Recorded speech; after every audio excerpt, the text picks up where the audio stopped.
बातों से ना बात बनेगी, करके कुछ दिखलाना होगा। गर सपनों को पाना है तो हद से आगे जाना होगा। गर सपनों को पाना है तो हद से आगे जाना होगा। नमस्कार, जय हिंद दोस्तों, स्वागत है आपका quick revision classes YouTube channel पर। आज आप पढ़ेंगे जनसंख्या वृद्धि और नियंत्रण। ये आपका दूसरा टॉपिक है और बहुत ही अच्छे तरीके से पढ़ेंगे। हो सकता है आपने कल और भी यूट्यूब पर वीडियो देखे हों और उनके व्यूज़ काफ़ी अच्छे लिए हों, लेकिन मैं जो आपको पढ़ाऊंगा वो एक ऑथेंटिक होगा और आपके सिलेबस के अनुसार होगा। मैं गारंटी के साथ आपको पढ़ाऊंगा कि निश्चित रूप से आपको सफलता मिलेगी। मुझे अगर आपके व्यूज़ चाहिए होते तो कल ही मैं आपके 4-5 टॉपिक के वीडियो बना देता, लेकिन मैंने ऐसा नहीं किया क्योंकि आप एक क्रमबद्ध तरीके से पढ़ें। एक साथ पूरा खाएंगे तो वो नुकसान करेगा, थोड़ा थोड़ा खाएंगे तो वो गारंटी से आपको फायदा करेगा। जैसे भोजन के साथ है वैसा पढ़ाई के साथ है। एक दिन में सारा ना ग्रहण करने की कोशिश करें। सिलेबस आपका आ गया है, यूट्यूब पे बहुत कुछ पढ़ाया जाएगा अभी आपको, लेकिन आप एक अच्छी जगह से एक अच्छा कंटेंट लें और खुद को काबिल बनाएं परीक्षा में बैठने का, परीक्षा में सफल होने का। क्लियर है? आपको एक गंभीरता के साथ आपको पढ़ना है, एक प्लानिंग के साथ पढ़ना है। बिना प्लानिंग के कोई भी कार्य सफल नहीं होता है। तो अपनी प्लानिंग बनाइए, एक अच्छी प्लानिंग का हिस्सा बनिए। मैं जिस प्लानिंग से आपको पढ़ाऊंगा वो निश्चित रूप से आपकी सफलता के द्वार खोलेगी। तो भरोसा रखिए मुझ पर, गारंटी के साथ मैं आपको आपकी सफलता तक ले जाऊंगा, आपकी ये नौकरी में सफल कराऊंगा। तो बिना वक्त गवाए शुरू करेंगे आज का क्लास। तो जनसंख्या वृद्धि और नियंत्रण आज का आपका दूसरा टॉपिक है। आपका सिलेबस आ गया है। अगर आपने अभी तक नहीं देखा सिलेबस तो मैं अभी आपको वीडियो में बताऊंगा। तो चलिए शुरू करते हैं बिना वक्त गवाए आज का वीडियो।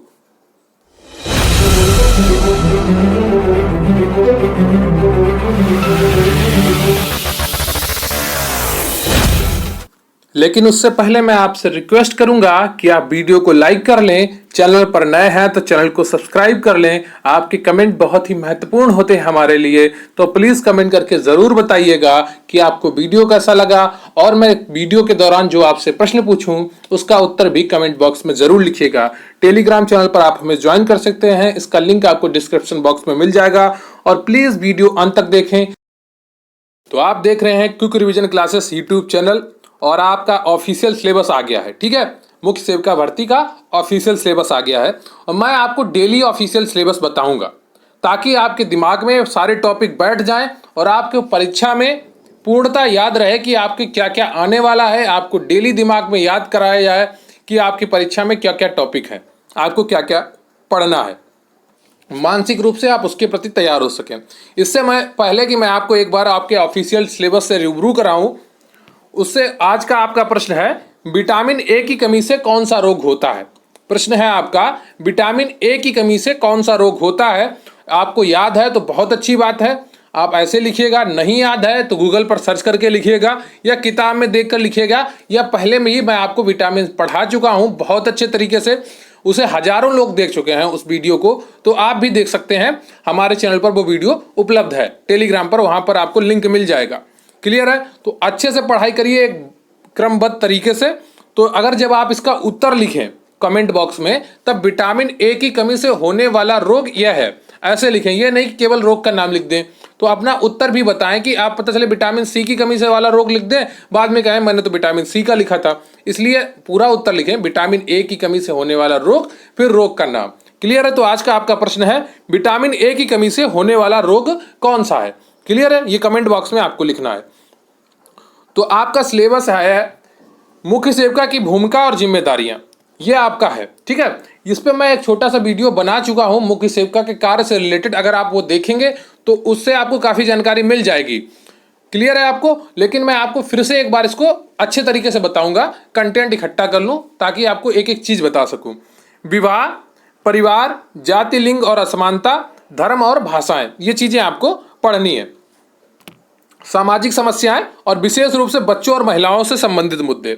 जो बच्चों के जीवन में समस्याएं आती सामाजिक रूप से, महिलाओं के जीवन में समस्याएं आती सामाजिक रूप से कि उन्हें पढ़ने के मौके नहीं मिल रहे, घर से निकलने के मौके नहीं मिल रहे, उन्हें स्त्री होने के नाम पर दबाया जाता है। ये सब क्या है? ये सामाजिक समस्याएं हैं। इन चीज़ों को भी आपको पढ़ना होगा। फिर आपको पढ़ना होगा जनसंख्या विस्फोट, जनसंख्या वृद्धि और जनसंख्या नियंत्रण। तो जनसंख्या विस्फोट आपने कल पढ़ लिया है, आज आप पढ़ेंगे जनसंख्या वृद्धि और नियंत्रण। ठीक है, तो यह टॉपिक अभी आप डिटेल में पढ़ेंगे मेरे साथ। जो चौथे में जनसंख्या विस्फोट आपने कल बहुत अच्छे से पढ़ा। मैं इन सबके एमसीक्यू भी आपके कराऊंगा, ये मत सोचिए कि मैं नहीं कराऊंगा।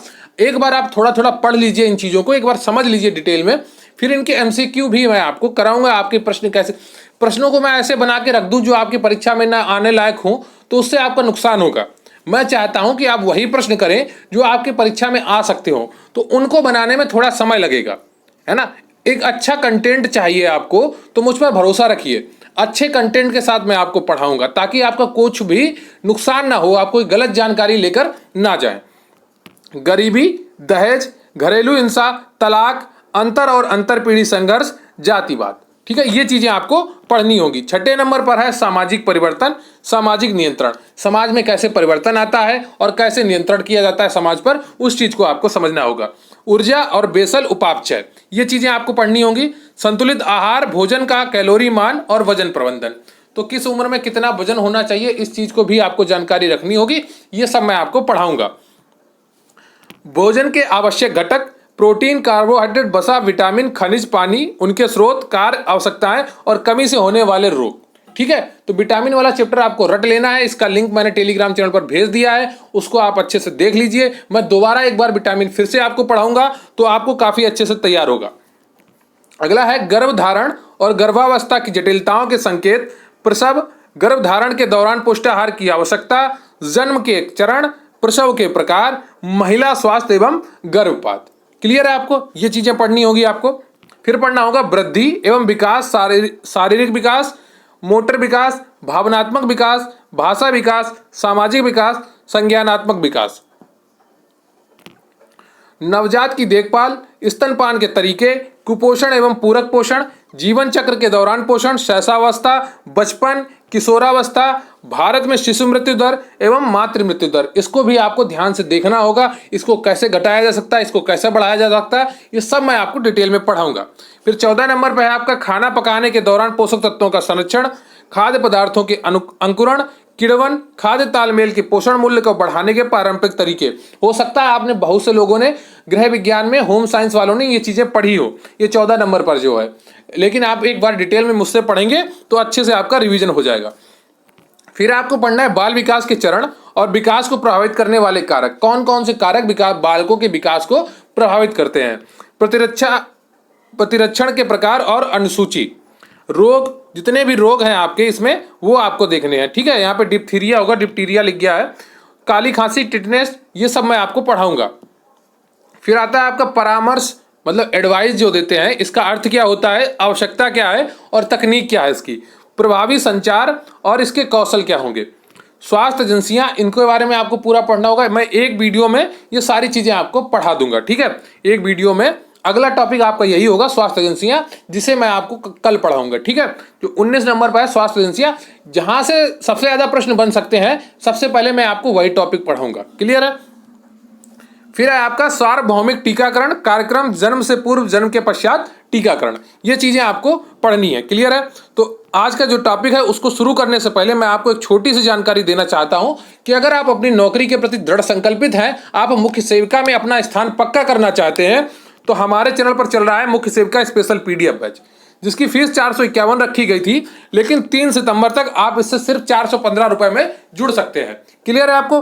10 फुल पेपर जैसे मॉक टेस्ट और उनका सोल्यूशन भी आपको कराया जाएगा पेपर से पहले, और इसके अलावा आपको कराया जाएगा 10 सभी पीडीएफ दी जाएंगी, आपको नोट्स की पीडीएफ दी जाएंगी, सभी क्लास की पीडीएफ दी जाएंगी, और आपको एक गारंटी दिलाने वाली, सिलेक्शन दिलाने वाली तैयारी कराई जाएगी। निश्चित रूप से आपका सिलेक्शन होगा। मेरा टारगेट है कि मुख्य सेविका गरिमा बैच से कम 200 से 300 लोगों का सिलेक्शन हो। तो अगर आप अपनी पढ़ाई के प्रति दृढ़ संकल्पित हैं, एक अच्छी मनोवस्था के साथ पढ़ना चाहते हैं, एक अच्छा कंटेंट के साथ जुड़ना चाहते हैं, गंभीरता है आप में, आप चाहते हैं कि आपका सिलेक्शन इस भर्ती में हर हाल में हो, तो जरूर जुड़े मुख्य सेविका गरिमा बैच से। निश्चित रूप से आपका फायदा होगा, ये मेरी गारंटी है। क्लियर है आपको। तो मात्र 415 रुपए में आप 40 से 45 हजार तक की नौकरी पा सकते हैं। तो पहली सैलरी जो आपकी बनेगी वो 40 से 45 हज़ार तक की बनने वाली है। तो बिल्कुल भी लापरवाही मत करिए। जितनी तेजी से आपका सिलेबस आया है उतनी ही तेजी से आपका एग्जाम भी होगा। नवंबर या दिसंबर में आपका एग्जाम हो जाएगा। तो समय आपके पास बहुत कम है, लापरवाही मत करिए, अच्छे से पढ़ाई शुरू कर दीजिए। तो मुख्य सेव का स्पेशल पीडीएफ बैच हमारे चैनल पर चल रहा है, इससे आप जुड़ सकते हैं। इससे जुड़ने के लिए आपको टेलीग्राम पर क्यूआरसी हेल्प सर्च करना है, वहां पर मैसेज करना है, या इसका लिंक आपको डिस्क्रिप्शन बॉक्स में मिल जाएगा। क्लियर है आपको? या आप कमेंट बॉक्स में लिंक मांगेंगे तो वहां भी आपको लिंक दे दिया जाएगा। क्लियर है आपको? अगर आप नहीं ढूंढ पा रहे हैं तो कमेंट बॉक्स में आप किसी अपने घर के गार्जियन का नंबर डाल सकते हैं। अपना नंबर आप मत डालिएगा, क्योंकि कोई भी आपको कॉल कर सकता है। घर के किसी गार्जियन का नंबर डाल सकते हैं या ईमेल आईडी डाल सकते हैं, मैं वहां पर आपको बता दूंगा कैसे आपको जुड़ना है। क्लियर है आपको? तो 3 सितंबर तक सिर्फ 415 रुपए में आप इस बैच से जुड़ सकते हैं। बहुत से लोग जुड़ चुके हैं और उनका सिलेक्शन की गारंटी होगी। क्लियर है? अगर आप भी अपने सिलेक्शन को पाना चाहते हैं तो जरूर जुड़े मुख्य सेव का गरिमा बैच से। क्लियर है? तो आज का हमारा टॉपिक है जनसंख्या वृद्धि और नियंत्रण। क्लियर है? तो पहले हम समझते हैं जनसंख्या वृद्धि का अर्थ क्या होता है। ठीक है? क्या जनसंख्या वृद्धि का अर्थ क्या होता है, इस चीज को समझ लेते हैं। तो गंभीरता के साथ पढ़िएगा। हो सकता है आपको थोड़ा बोर लगे, बोर करें ये चीजें, क्योंकि कुछ अलग चीजें हैं, कुछ अलग हटकर चीजें हैं जो आपने अभी तक नहीं पढ़ी हैं। लेकिन जब भी आपको बोरियत महसूस हो तो आप एक काम करिएगा, आंख बंद करिए, 3 लंबी और गहरी सांसें लीजिए और फिर सोचिए कि आपने पढ़ाई किस लिए चुनी है, किस लिए आपको इस भर्ती में नौकरी चाहिए। ठीक है? सिलेक्शन चाहिए। तो निश्चित रूप से आपके अंदर वो ऊर्जा पैदा होगी, वो सकारात्मक शक्ति पैदा होगी जो आपके पढ़ने में सहायक होगी। तो किसी भौगोलिक क्षेत्र की जनसंख्या के आकार में एक निश्चित समय में होने वाले परिवर्तन को जनसंख्या वृद्धि कहा जाता है। समझ रहे हैं कि एक भौगोलिक क्षेत्र है, ठीक है, जनसंख्या के आकार में, तो वहां की जो टोटल जनसंख्या है एक निश्चित समय में, मतलब एक निश्चित समय कुछ भी हो सकता है, 1 महीना हो सकता है, 1 साल हो सकती है, 5 साल हो सकते हैं, 10 साल हो सकते हैं। जैसे अपने यहाँ जनगणना होती है और 10 साल के अंतराल पे होती है, तो अपने यहाँ जनसंख्या वृद्धि निर्धारित करने का समय क्या है? 10 वर्ष है। ठीक है? तो किसी भौगोलिक क्षेत्र की जनसंख्या के आकार में एक निश्चित समय में होने वाले परिवर्तन को जनसंख्या वृद्धि कहा जाता है। क्लियर है आपको? वर्तमान में राष्ट्रीय स्तर पर मुख्यतः जनसंख्या वृद्धि की दृष्टिगत होती है। तो वर्तमान में हम जनसंख्या वृद्धि को ही पढ़ते हैं, क्योंकि हमारे देश में अधिकांश राज्यों में जनसंख्या बढ़ रही है, जिसके कारण जनसंख्या परिवर्तन को जनसंख्या वृद्धि का पर्याय माना जाने लगा है। ठीक है? जिसके कारण जनसंख्या परिवर्तन जो बढ़ रहा है उसी को ही जनसंख्या वृद्धि का पर्याय माना जाने लगा है। लेकिन जनसंख्या वृद्धि धनात्मक या ऋणात्मक दोनों हो सकती है। अब ये क्या होता है कि धनात्मक क्या है और ऋणात्मक क्या है? देखो, जैसे जनसंख्या बढ़े जब, तो उसको क्या कहेंगे? धनात्मक वृद्धि। क्या कहेंगे? धनात्मक वृद्धि। जब जनसंख्या बढ़ रही हो, जब जनसंख्या घट जाए तो उसको क्या कहेंगे? ऋणात्मक वृद्धि। क्या? ऋणात्मक वृद्धि। तो जो जनसंख्या वृद्धि होती है वो धनात्मक भी हो सकती है और ऋणात्मक भी हो सकती है। ये चीज आपको समझनी होगी। क्लियर है? एक एक पॉइंट को समझिए और इसको नोट कर लीजिए, क्योंकि ये थोड़ा अलग चीज है, आपने हो सकता है पहले ना पढ़ी हो। तो वर्तमान में राष्ट्रीय स्तर पर मुख्यतः जनसंख्या वृद्धि को दृष्टिगत होती है कि वृद्धि हो रही, तो हमें वही समझ में आता है, जिसके कारण जनसंख्या परिवर्तन को जनसंख्या वृद्धि का पर्याय माना जाने लगा है। कि जनसंख्या बढ़ रही है तो जनसंख्या परिवर्तन हो रहा है। लेकिन क्या जनसंख्या घटती भी है? बहुत से देशों की जनसंख्या घट रही है।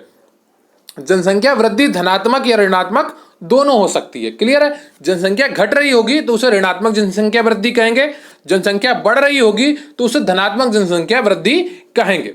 क्लियर है आपको? उम्मीद करता हूं आपको एक एक चीज समझ में आ रही होगी। आप समझ लेते हैं जनसंख्या विस्फोट और जनसंख्या वृद्धि में अंतर क्या है। आपको लग रहा होगा कि दोनों चीजें एक हैं, लेकिन दोनों चीजें एक नहीं है। अंतर ये मैंने आपको कहीं पर भी नहीं मिलेगा और मुझे नहीं लगता कि किसी बुक में भी ये अंतर लिखा होगा। लेकिन आपको इसमें एक स्पष्ट रूप से अंतर होता है जनसंख्या विस्फोट में और जनसंख्या वृद्धि में, जिसे आपको समझ लेना चाहिए। और मैं आपसे रिक्वेस्ट करूंगा कि इसे आप नोट कर लें, ताकि आपके दिमाग में ये समझ बनी रहे कि दोनों चीजों में कुछ अंतर होता है। जनसंख्या विस्फोट क्या होता है, पहले उसको समझिए। एक निश्चित क्षेत्र में, कि कोई क्षेत्र है, यह आपका एक राज्य हो सकता है, एक जिला हो सकता है, या एक देश हो सकता है। जैसे भारत है, ठीक है, भारत एक देश है। होने वाली प्रक्रिया, अचानक से होने वाली प्रक्रिया, ठीक है, एक निश्चित क्षेत्र में अचानक से होने वाली प्रक्रिया जनसंख्या विस्फोट है। कि अचानक से जनसंख्या बढ़ गई। ये क्या है? जनसंख्या विस्फोट है। अचानक से एक 10 वर्ष का अंतराल था, इसमें अचानक से जनसंख्या बढ़ गई, पहले ऐसे नहीं बढ़ रही थी, तो इसको क्या कहते हैं? जनसंख्या विस्फोट कहते हैं। ठीक है, एक निश्चित क्षेत्र में अचानक से होने वाली प्रक्रिया है। यह सदैव धनात्मक वृद्धि को दर्शाती है। जनसंख्या विस्फोट होगा तो क्या होगा? सदैव धनात्मक वृद्धि होगी, कभी ऋणात्मक नहीं होगा। यह सीमित क्षेत्रों में ही होता है, उदाहरण के लिए भारत और चीन। ठीक है, विश्व में तकरीबन 204-5 देश हैं, ठीक है, जो मानक रूप से, उसमें से सिर्फ 2 देशों में एकदम से अचानक से जनसंख्या बढ़ी है। कौन कौन से? चीन और भारत। ये सर्वाधिक जनसंख्या वाले देश हैं। प्रथम नंबर पर चीन है अभी वर्तमान में, और दूसरे पर भारत है। लेकिन अगले 10 साल में या अगले 5 साल में ऐसा कहा जा रहा है कि भारत चीन को क्रॉस कर देगा, इतनी जनसंख्या भारत में हो जाएगी। क्लियर है? फिर जनसंख्या वृद्धि क्या होती है? जनसंख्या विस्फोट आप समझ गए होंगे, नहीं समझे हो तो कमेंट में जरूर बताइएगा, मैं एक बार आपको फिर से समझा दूंगा। अब जनसंख्या वृद्धि क्या होती है? निश्चित समय अंतराल में हो रहे जनसंख्या परिवर्तन को दर्शाती है। तो जो जनसंख्या वृद्धि होती है वो निश्चित समय अंतराल, जैसे क्या हुआ 5 वर्ष 10 वर्ष, तो ये एक निश्चित समय अंतराल हो गया कि एक फिक्स टाइम, इंग्लिश में कहेंगे फिक्स टाइम। ठीक है, हो रहा है जनसंख्या परिवर्तन मतलब पॉपुलेशन चेंज को दर्शाती है। यह धनात्मक और ऋणात्मक दोनों हो सकती है, मतलब पॉजिटिव भी हो सकती है और निगेटिव भी हो सकती है। क्या? जनसंख्या वृद्धि। ठीक है, यह सभी जगह पर होती है, विश्व के सभी देशों में जनसंख्या वृद्धि होती है। ठीक है, अब वो ऋणात्मक है या धनात्मक है, यह नहीं कि जनसंख्या विस्फोट सिर्फ कुछ देशों में होगा, कुछ इलाकों में होगा कि अचानक से जनसंख्या बढ़ गई। लेकिन जो जनसंख्या वृद्धि है ये सब जगह होती है, कहीं पर धनात्मक हो रही है, कहीं पर ऋणात्मक हो रही है। क्लियर है आपको? मैं उम्मीद करता हूं जनसंख्या विस्फोट और जनसंख्या वृद्धि में आपको अंतर पता चल गया होगा। अब जनसंख्या वृद्धि के कारण क्या है? ठीक है, भारत में जनसंख्या वृद्धि के कारण क्या है? तो भारत में जनसंख्या वृद्धि बहुत तेजी से हो रही है। यदि इसे शीघ्र नियंत्रित नहीं किया गया तो इसके गंभीर परिणाम हो सकते हैं। 1901 में भारत की जनसंख्या 23.8 करोड़ थी, जो 1991 में बढ़कर 84.6 करोड़ हो गई, तथा 2001 में 21.54% की दशकीय बढ़ोतरी देखी गई। जब 2001 में जनसंख्या बढ़ी थी भारत की, तो कितनी बढ़ोतरी थी? 1991 की तुलना में 21.54% की दर से भारत की जनसंख्या बढ़ी थी 1991 से 2001 के बीच में। क्लियर है आपको? जबकि वर्ष 2011 की जनगणना के अनुसार बीते एक दशक में आबादी 17.64% बढ़ गई। तो बीते एक दशक में क्या हुआ? आबादी आपकी जो थी वो लगभग 17.64% की दर से बढ़ी। ठीक है, तो ये कितना अंतर आया? 4% का लगभग अंतर आ गया, घट गई जनसंख्या वृद्धि दर जो थी भारत की 2001 की तुलना में। कितना अंतर आया? 4% का आया। यह सब मैं आंकड़े आपको करवाऊंगा और अच्छे से करवाऊंगा, ताकि अगर आपसे यहां से प्रश्न पूछा जाए तो गलत नहीं होगा। फैक्ट वाली चीजें जो हैं वो आपको सबसे बाद में पढ़नी चाहिए, क्योंकि वो आपको कम समय आपको याद रखनी पड़े और आपकी परीक्षा में याद रहे।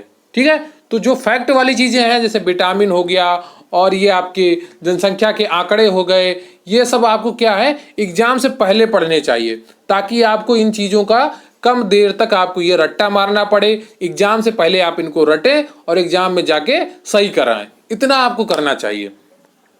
2011 की जनसंख्या जनगणना के अनुसार अब भारत की जनसंख्या 1.21 अरब यानी कि 121 करोड़ आबादी हो गई है। तो 2011 की जनगणना के अनुसार 121 करोड़ है, लेकिन वर्तमान में तो बहुत ज़्यादा हो चुकी है ना। लेकिन आपको अगर वहाँ पर लिखा हो 2011 की जनगणना के अनुसार भारत की कुल आबादी कितनी है, तो आपको क्या करना होगा? 121 करोड़ या 1.21 करोड़ अरब। ठीक है, 1.21 अरब हो जाएगा या 121 करोड़। ठीक है,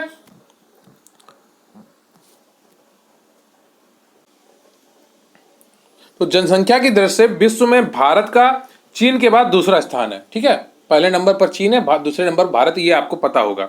जनसंख्या में इस वृद्धि के परिणाम स्वरूप नियोजित आर्थिक विकास के सारे प्रयास निष्फल हो रहे हैं और देश में भोजन, वस्त्र एवं आवास की समस्या विकराल होती जा रही है। तो कुछ चीजें आपको यहाँ पर जनसंख्या विस्फोट से मिली जुली ही मिलेंगी, लेकिन क्योंकि भारत में धनात्मक वृद्धि हो रही है, आपको भारत के परिप्रेक्ष्य में ये चीजें पढ़नी है। अद्भुत औषधियों के अन्वेषण और आर्थिक संपन्नता से सतत सुधार के परिणाम स्वरूप मृत्यु की संभावनाएं घटती जा रही हैं, लेकिन उसी अनुपात में जन्म दर भी कमी दृष्टिगोचर नहीं हो रही है। ठीक है, तो जन्म दर तो कम नहीं हो रही, लेकिन मृत्यु दर घट रही है। इसके कारण भी जनसंख्या बढ़ रही है। फलस्वरूप जनसंख्या में अभूतपूर्व वृद्धि होती जा रही है। इस तरह जन्म दर एवं मृत्यु दर के बीच यह दूरी जैसे जैसे बढ़ती जा रही है, वैसे वैसे कुल जनसंख्या में भी वृद्धि होती जा रही है। ठीक है, तो मृत्यु दर घट रही है और जन्म दर बढ़ रही है। इसके कारण क्या हो रहा है कि जनसंख्या में वृद्धि हो रही है। भारत में जनसंख्या वृद्धि के निम्न कारण है। एक तो आपकी ऊंची जन्म दर, यहाँ पर ऊंची लिख गया है भाई, ये ऊंची है। ठीक है, इसे आप सही कर लीजिएगा, जब मैं आपको पीडीएफ प्रोवाइड कराऊंगा वहां पर एडिट करवा दूंगा। तो भारत में जन्म दर को बढ़ाने वाले सामाजिक, आर्थिक तथा जनांकीय सभी प्रकार के कारण विद्यमान रहे हैं तथा अभी भी विद्यमान है। पहले भी विद्यमान थे, अभी भी विद्यमान है। देश की सामाजिक आर्थिक परिस्थितियां भी बदल रही हैं, परंतु इनके परिवर्तन की गति बहुत धीमी है। जो सामाजिक और आर्थिक परिस्थितियां हैं वो बदल रही हैं, लेकिन उनकी परिवर्तन की गति बहुत धीमी है। इसलिए यहाँ जन्म दर भी धीमी गति से ही घट रही है। जन्म दर घट तो रही है पर बहुत धीमी गति से घट रही है कि परिवार नियोजन बहुत से लोगों ने अपनाया और बहुत से लोगों ने नहीं अपनाया। बहुत से लोग सिर्फ 2 बच्चों पर रुक गए, बहुत से लोग 1 बच्चे पर रुक गए, लेकिन बहुत से लोग ऐसे भी हैं देश में जो 13 बच्चों पर भी नहीं रुकने का नाम ले रहे हैं। ठीक है, तो हर तरीके के लोग मौजूद हैं समाज में। तो भारत के जन्म दर को बढ़ावा देने वाले कारकों में से मुख्य कारक इस प्रकार हैं। ये 7 पॉइंट आपको याद रखने हैं। आपकी परीक्षा में प्रश्न ऐसे आ सकता है कि भारत में जन्म दर को बढ़ावा देने वाले कारक कौन से हैं। ऑप्शन ए, शिक्षा का निम्न स्तर। ऑप्शन बी, धार्मिक अंधविश्वास। ऑप्शन सी, परंपरावादी समाज। और ऑप्शन डी होगा उपयुक्त सभी। तो आपको क्या करना होगा, उपयुक्त सभी यहाँ पर टिक करना होगा। ऐसे ही प्रश्न आपकी परीक्षा में पूछे जाएंगे। क्लियर है? मैं आपके एमसीक्यू कराऊंगा, आप चिंता मत करिए। मुझे आपकी परीक्षा की बहुत ज्यादा चिंता है और मैं गारंटी के साथ आपको सिलेक्शन दिलवाऊंगा अगर आप नियमित पढ़ते रहे और गंभीरता रही आपकी अपनी सिलेक्शन के प्रति, अपनी पढ़ाई के प्रति। ठीक है, तो शिक्षा का निम्न स्तर, परंपरावादी समाज, धार्मिक अंधविश्वास, संयुक्त परिवार, लड़कों को महत्व देना, लड़कियों को महत्व नहीं देना, ग्रामीण समाज, निम्न विवाह आयु। तो ये सब क्या है, भारत में जन्म दर को बढ़ावा देने वाले कारक हैं। मृत्यु दर में कमी। तो भारत में विगत 80 वर्षों में मृत्यु दर में गिरावट आई है। वर्ष 1901 से 1911 के दशक में भारत में मृत्यु दर 42.6 प्रति हजार थी, जो क्रमशः घटते हुए 1980-81 में 10.8 रह गई। तो तकरीबन 70 वर्ष में कितनी घट गई आपकी, तकरीबन आपकी 32 दशमलव कुछ घट गई। ठीक है, 32 मृत्यु दर घट गई। 2010 में जहां 85.1 लाख मौतें हुई थी, वहीं 2018 में ये 80.5 लाख रह गई। तो यहाँ पर भी फर्क आया, तकरीबन 5 लाख मौतें आपकी प्रतिवर्ष ये टोटल घट गई वर्ष। फिर 2013 से 2018 के बीच पूरे भारत की मृत्यु दर 7.2 से घटकर 6.2 रह गई। जो 2011 की जनसंख्या के अनुसार भारत की मृत्यु दर 7.2 थी। कल मैंने आप लोगों से प्रश्न पूछा था, काफी लोगों ने सही उत्तर दिया कि 7.2 है। मैं उनको बहुत ही बधाई देता हूं कि आपने गंभीरता के साथ पढ़ाई को चुना है और आपका सिलेक्शन दूर नहीं होगा, निश्चित रूप से आपका सिलेक्शन होगा। बहुत से लोगों ने टेलीग्राम पर मैसेज करके भी मुझे बताया, तो वो अपनी पढ़ाई के प्रति गंभीर हैं, सचेत हैं। ये चीजें आपको छोटी छोटी लग सकती हैं, लेकिन ये आपकी गंभीरता को साबित करती हैं कि आप कितना गंभीर हैं अपनी पढ़ाई के प्रति। तो 6.2 रह गई है। ठीक है, इसका नतीजा यह हुआ कि जनसंख्या में करीब 10% की बढ़ोतरी हुई है और ये 118 करोड़ से 130 करोड़ हो गई है। तो 2018 का जो बीच बीच में भी जनसंख्या आंकड़े लिए जाते हैं, उसमें क्या हुआ है, 130 करोड़ के पार कर गई 2018 में ये जनसंख्या अपने भारत की। ठीक है, इसका प्रमुख कारण लोगों की आय में वृद्धि तथा रहन सहन के स्तर में सुधार, औषधि विज्ञान तथा शल्य चिकित्सा में हुई अभूतपूर्व प्रगति है। कि लोग पहले बीमारियों से अपना जीवन खो देते थे, लेकिन अब इलाज समय पर मिल जाता है, अस्पतालों में वृद्धि हो गई है, इलाज की सुविधाएं बढ़ गई हैं, तो लोगों की क्या होती है, जीवन बच जाता है ना। स्त्रियों की दशा में सुधार हुआ है, स्त्रियों के दशा में सुधार हुआ है, उन्हें इलाज मिलने लगा है, उन्हें उनका सम्मान थोड़ा बढ़ा है और उनको थोड़ा खाने को अच्छा मिलने लगा है, जिससे क्या हुआ है कि उनकी दशा में सुधार हुआ, तो उनकी जो मृत्यु दर थी एक्स्ट्रा ज़्यादा बढ़ी हुई वो घट गई। स्त्रियां अधिकांश घरों में पहले क्या होता था, स्त्रियां अपनी बीमारियों के बारे में बताती ही नहीं थी। उनके पेट में दर्द हो रहा है वो कोई और दर्द समझकर बताती नहीं थी, और पता चला उनके पेट में पथरी थी और उन्होंने कभी बताया ही नहीं घर पे कि उनके पेट में पथरी है, और वो कैंसर बन गई और उनकी मृत्यु हो गई। ऐसा होता था अधिकांश घरों में। लेकिन अब ये चीज़ें बदल रही हैं। अब इसके डॉक्टर के पास जाते हैं, अल्ट्रासाउंड होता है, पथरी होती है तो निकल आती है, तो फिर उसका इलाज चलता है। लेकिन पहले ऐसा नहीं होता था। विवाह की आयु और अंधविश्वासों में कमी, शहरीकरण में वृद्धि तथा परिवार नियोजन के प्रति लोगों को बढ़ता रुझान, इसके कारण भी जनसंख्या वृद्धि बढ़ी हुई है और मृत्यु दर में कमी आई है। ठीक है। विवाह की अनिवार्यता। भारत में अनेक ऐसे धार्मिक कार्य किए जाते हैं जिनमें पति पत्नी का होना अनिवार्य है। इस दृष्टि से विवाह करना अनिवार्य समझा जाता है। इसके अतिरिक्त भारतीय समाज में अविवाहित स्त्री और पुरुष को सम्मान की दृष्टि से नहीं देखा जा सकता है। इसलिए भी भारतीय विवाह करते हैं, क्योंकि वंश का नाम पुत्र से ही चलता है। ठीक है। ऐसी विचारधारा है भारत में, जिसके कारण भी जनसंख्या वृद्धि होती है। अगला है आपकी जनसंख्या वृद्धि के दुष्प्रभाव और हानियां। अब इन चीजों को पढ़ेंगे और समझेंगे। किसी भी देश की जनसंख्या का प्रभाव उसके आर्थिक, सामाजिक, सांस्कृतिक एवं राजनीतिक संरचना पर जरूर पड़ता है। जनसंख्या का प्रभाव किसी भी देश पर अच्छा या बुरा दोनों ही पड़ सकता है। कि जनसंख्या बढ़ी है तो क्या हुआ कि लेबर जो फोर्स है, मजदूर करने वाला वर्ग है, में बहुत ज़्यादा मिल गया। अगर वो जनसंख्या, वहाँ का जो आर्थिक व्यवस्था है उद्योगों पर निर्भर है, तो उद्योगों का क्या चाहिए, लेबर चाहिए। इसलिए उद्योग अच्छे से चलेंगे अगर जनसंख्या बढ़ गई। अगर वहाँ पर उद्योग नहीं है, ठीक है, तो जनसंख्या क्या हो जाएगी, बोझ हो जाएगी। क्लियर है आपको। तो देश में उद्योग लगना भी बहुत जरूरी है। हमारे देश में एक बड़ा वर्ग के दिमाग में डाल दिया गया है कि उद्योगपति चोर होते हैं, वो देश को लूटते हैं। माना कि वो लूटते होंगे थोड़ा बहुत, लेकिन क्या वो हजारों लोगों को नौकरी नहीं देते हैं, लाखों लोगों को नौकरी नहीं देते हैं क्या? अगर उद्योग खत्म हो जाएंगे तो करोड़ों लोगों की नौकरियां क्या होंगी? अगर आप वर्तमान में दो उद्योगपति ज़्यादा बड़े हैं, एक अंबानी और एक आपके अडानी, तो ये सिर्फ खुद अमीर नहीं हुए हैं, इनकी जो फैक्ट्रियां चल रही हैं उनसे लाखों करोड़ों लोगों को रोजगार मिलता है, करोड़ों लोगों को सैलरी मिलती है, जिनसे करोड़ों लोगों का पेट भरता है। तो उद्योगपतियों से नफरत नहीं करनी चाहिए हमें। ठीक है।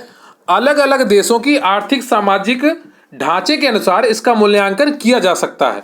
उदाहरण के लिए 19वीं शताब्दी के आरंभ में पश्चिमी देशों पर जनसंख्या की वृद्धि का अच्छा प्रभाव पड़ा। श्रमिकों की संख्या होने के कारण श्रम विभाजन में सहायता मिली, जिससे यहाँ एक तरफ उत्पादन में वृद्धि हुई, वहीं औद्योगिकीकरण का विकास भी हुआ। तो देखिए, मैंने कहा ना कि औद्योगिकीकरण के विकास के लिए जनसंख्या ज़्यादा होनी जरूरी है, क्योंकि प्रोडक्ट कौन खरीदेगा, जनसंख्या खरीदेगी। मजदूरी कौन करेगा फैक्ट्री में, जनसंख्या करेगी। तो कहीं कहीं पर जनसंख्या के फायदे भी हैं जनसंख्या जब बढ़ती है। ऑस्ट्रेलिया, न्यूजीलैंड जैसे देशों पर जनसंख्या वृद्धि का अच्छा प्रभाव पड़ा है। ऑस्ट्रेलिया और न्यूजीलैंड जैसे देशों में जो धनात्मक जनसंख्या वृद्धि हुई है उसका अच्छा प्रभाव पड़ा है।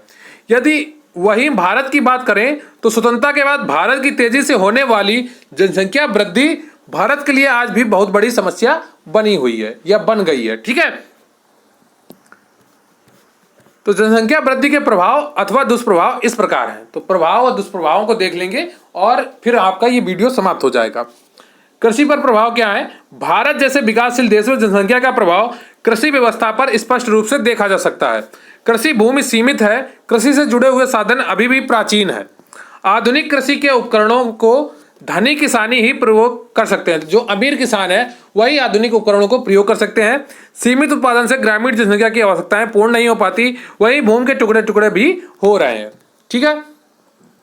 परिवार में भूमि छोटे छोटे टुकड़ों में बट जाती है तो उत्पादन कम होता है, उत्पादन कम होगा तो परिवार में आय कम होगी, आय कम होगी तो लोगों के पास खाने को कम होगा, खाने को कम होगा तो बीमारियां लगेंगी, बीमारियां लगेंगी तो मृत्यु दर बढ़ेगी। ठीक है। पौष्टिक खाद्य पदार्थों का अभाव विकासशील देशों के लिए अधिक जनसंख्या निर्धनता की भी द्योतक है, ठीक है, का भी द्योतक है, यहां पर द्योतक होगा, ठीक है। अधिक जनसंख्या क्या है, गरीबी को लेके आती, क्या लेके आती, गरीबी। व्यक्ति का स्वास्थ्य कार्य क्षमता और उससे हष्टपुष्ट बनाए रखने के लिए कम से कम 2500 कैलोरी प्रतिदिन भोजन से प्राप्त होनी चाहिए, किंतु अधिक जनसंख्या होने के कारण भारतीय निर्धन भी हैं और बेरोजगार भी हैं। बेकार का अर्थ हुआ यहाँ पर बेरोजगार से, ठीक है। 2500 कैलोरी तो बड़ी बात है, उसे ठीक से 2 समय का भोजन भी नहीं मिल पाता है। तो जो अच्छी क्वालिटी का भोजन है 2 समय, वो भी अधिकांश लोगों को नहीं मिल पाता है, इसलिए उनका स्वास्थ्य और कार्य क्षमता निरंतर खराब और कम होती जा रही है। क्लियर है आपको। वस्तुओं के मूल्य पर प्रभाव, अधिक जनसंख्या का प्रभाव सबसे अधिक मूल्यों पर पड़ता है। मांग और पूर्ति का नियम यहाँ पर पूर्ण रूप से लागू होता है। चीजें कम होती हैं और मांग कहीं अधिक, इसलिए वस्तुओं के मूल्य में निरंतर वृद्धि होती जा रही है, ठीक है। अत्यधिक गरीबी क्या है, देश की प्रमुख समस्या गरीबी है। बढ़ती हुई जनसंख्या के कारण देश की गरीबी में और अधिक वृद्धि होती है। भारत में स्वतंत्रता के समय यदि 17 करोड़ लोग गरीबी रेखा के नीचे रह रहे थे, तो अब 27 करोड़ से भी अधिक लोग गरीबी रेखा के नीचे गुजर बसर कर रहे हैं। रोजगार का अभाव, तो इसको आप शॉर्ट फॉर्म में यह समझ लीजिए कि जनसंख्या बढ़ेगी तो रोजगार का अभाव हो जाएगा, बेरोजगारी बढ़ जाएगी, ठीक है। ज्यादा डिटेल में मत पढ़िए। अपराधों में वृद्धि, तो देश में जनसंख्या में बढ़ोतरी के साथ गरीबी में वृद्धि होती है और गंदी बस्तियों का फैलाव हो रहा है, ठीक है। तो साथ साथ अपराधों में वृद्धि होती है। रोजगार मिलते नहीं है लोगों को, फिर लोग क्या करते हैं, वो क्या कहते हैं, पैसा कमाने का शॉर्टकट रास्ता ढूंढते हैं। तो फिर पैसा छुड़ाने की कोशिश करते हैं, पैसा छुड़ाने की कोशिश करते हैं तो फिर मर्डर करते हैं, चोरी करते हैं, डकैती करते हैं, डराते हैं, किडनैपिंग करते हैं। ये सब किस कारण होता है, जनसंख्या वृद्धि के कारण होता है, ठीक है, और बेरोजगारी के कारण। जनसंख्या वृद्धि या नियंत्रण या रोकने के उपाय अथवा सुझाव। अतिशय जनसंख्या के कारण कोई भी देश प्रगति नहीं कर सकता है। प्राचीन काल में प्राकृतिक तथा महामारियां जनसंख्या वृद्धि पर नियंत्रण रखती थी, लेकिन आज विज्ञान ने प्राकृतिक प्रकोपों पर विजय प्राप्त कर ली है। अब इतने ज्यादा इलाज हो गए हैं कि महामारियां होती तो हैं, पर इलाज की वजह से हम लोग बच जाते हैं। अगर कोरोना जो अभी आपका आया है, ये 10-15 साल पहले आया होता तो देश की अधिकांश जनसंख्या समाप्त हो चुकी होती, लेकिन हमारे पास इतने अस्पताल थे, इतनी व्यवस्थाएं हो गई थी, हम लोग इतने जागरूक हो गए थे, तो उसकी वजह से ये क्या हुआ कि हमारी अधिकांश जनसंख्या कोरोना से बच गई। अतः इस कारण जरूरी हो गया है कि किसी दूसरे स्रोत से जनसंख्या वृद्धि को नियंत्रित किया जाए। अतः जनसंख्या वृद्धि को रोकने के कुछ प्रमुख उपाय इस प्रकार हैं। विवाह की आयु बढ़ा दी जाए, ठीक है। तो विवाह की अगर आयु बढ़ा दी जाएगी तो बच्चे कम पैदा होंगे, बच्चे कम पैदा होंगे तो जनसंख्या वृद्धि रुक जाएगी, ठीक है। तो आपको केवल पॉइंट समझ लीजिए, बाकी आपको पीडीएफ मिल जाएगी, आप यहाँ स्क्रीनशॉट ले लीजिए, उससे आप बाद में पढ़ लीजिएगा। जन्म दर को कम करके, तो जन्म दर को अगर कम कर दिया जाए तो उससे भी क्या होगा कि जनसंख्या वृद्धि रुक जाएगी। फिर शिक्षा का प्रसार करके, अगर व्यक्ति शिक्षित हो जाएगा तो वो सोचने लगेगा तो किस चीज से फायदा है, किस चीज से नुकसान है, इसको समझने लगेगा। शिक्षित व्यक्ति जनसंख्या वृद्धि में शामिल नहीं होगा, ठीक है।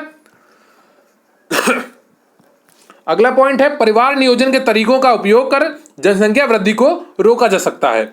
एक से अधिक महिलाओं से शादी करने पर भी प्रतिबंध लगाकर जनसंख्या वृद्धि को रोका जा सकता है। एक महिला से शादी होगी तो कम बच्चे पैदा होंगे, ठीक है। तो इसलिए एक से अधिक महिला से शादी करने पर भी रोक लगनी चाहिए। परिवार नियोजन के तरीकों को अपनाना, जनता को परिवार नियोजन के साधनों के बारे में जानकारी देनी चाहिए, जिससे वह इसे सरलतापूर्वक अपनाकर अपने परिवार का नियंत्रण कर सकें।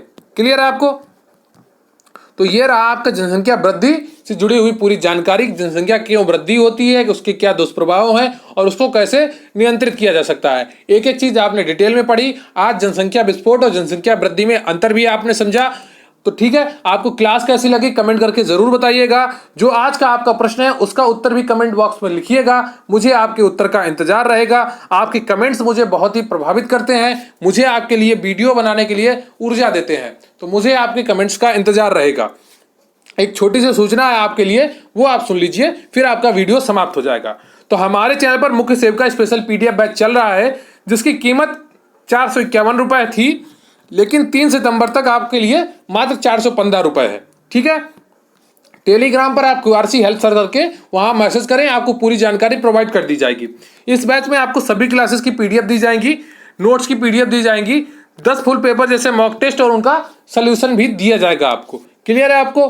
तो अगर आप अपनी तैयारी के लिए दृढ़ संकल्पित हैं, आपने सपना देखा है मुख्य सेविका भर्ती में अपना स्थान पक्का करने का, तो एक अच्छे मार्गदर्शन के लिए, एक अच्छे कंटेंट के लिए, एक अच्छी तैयारी के लिए, एक अच्छे रिवीजन के लिए, एक अच्छे नोट्स के लिए जरूर जुड़े मुख्य सेविका गरिमा बैच से। निश्चित रूप से आपको गारंटेड सफलता प्राप्त होगी। हमारा टारगेट है कि इस बैच से 200 से 300 लड़कियों को नौकरी दिलाई जाए, 200 से 300 लोगों को नौकरी दिलाई जाए, ये हमारा टारगेट है। अगर आप लोग गंभीरता के साथ अपनी पढ़ाई करना चाहते हैं तो जरूर जुड़े। मात्र 415 रुपए में मुख्य सेविका गरिमा बैच से गारंटी के साथ आपका सिलेक्शन कराया जाएगा, आपको एक अच्छा मार्गदर्शन दिया जाएगा, आपको बार बार रिवीजन कराया जाएगा ताकि आपकी एक एक चीज आपके दिमाग में बैठ जाए और परीक्षा में आने वाला एक भी प्रश्न आपसे गलत ना हो। तो गंभीरता के साथ आप जुड़िए हमारे बैच से, आपका निश्चित रूप से सिलेक्शन होगा, ये हमारी गारंटी होगी। आपका टेलीग्राम पर ग्रुप बनाया जाएगा जहां पर आपका जो क्यूज कराए जाएंगे, आपके MCQ कराए जाएंगे, आपका निश्चित रूप से फायदा होने वाला है, ये मेरी गारंटी है। तो जरूर जुड़े मुख्य सेविका गरिमा बैच से मात्र 415 रुपए में। इसका लिंक आपको डिस्क्रिप्शन बॉक्स में मिल जाएगा और या आप टेलीग्राम पर सीधे QRC हेल्प सर्च करें। क्लियर है आपको? या आप कमेंट बॉक्स में लिंक मांगेंगे तो वहां भी आपको लिंक प्रोवाइड कर दिया जाएगा। तो जनसंख्या वृद्धि और नियंत्रण, आपने आज ये टॉपिक पढ़ा, कल आप पढ़ेंगे महत्वपूर्ण संगठन और उनके बारे में पूरी जानकारी। तो एक एक टॉपिक करके आपको पूरा सिलेबस पढ़ाया जाएगा, गारंटी के साथ आपका सिलेक्शन करवाया जाएगा। आप जरूर जुड़े मुख्य सेविका गरिमा बैच से। और प्लीज अगर आपने अभी तक चैनल को सब्सक्राइब नहीं किया है, चैनल को सब्सक्राइब कर लीजिए, वीडियो को लाइक कर लीजिए। आपको वीडियो कैसा लगा कमेंट बॉक्स में जरूर बताइएगा। इसके अलावा जो आज का आपका प्रश्न है कि विटामिन A की कमी से होने वाला रोग कौन सा है, उसका उत्तर भी कमेंट बॉक्स में लिखिएगा इस तरह से कि विटामिन A की कमी से होने वाला रोग यह है। ठीक है, तो पूरी लाइन लिखिएगा ताकि मुझे भी समझ में आए कि आपने उत्तर कैसे दिया है। तो बहुत बहुत धन्यवाद आपका। आपका कोई प्रश्न हो कमेंट बॉक्स में जरूर लिखिएगा, मैं वीडियो बना के आपके कमेंट का उत्तर जरूर दूंगा। तो बहुत बहुत धन्यवाद। जय हिंद, जय भारत।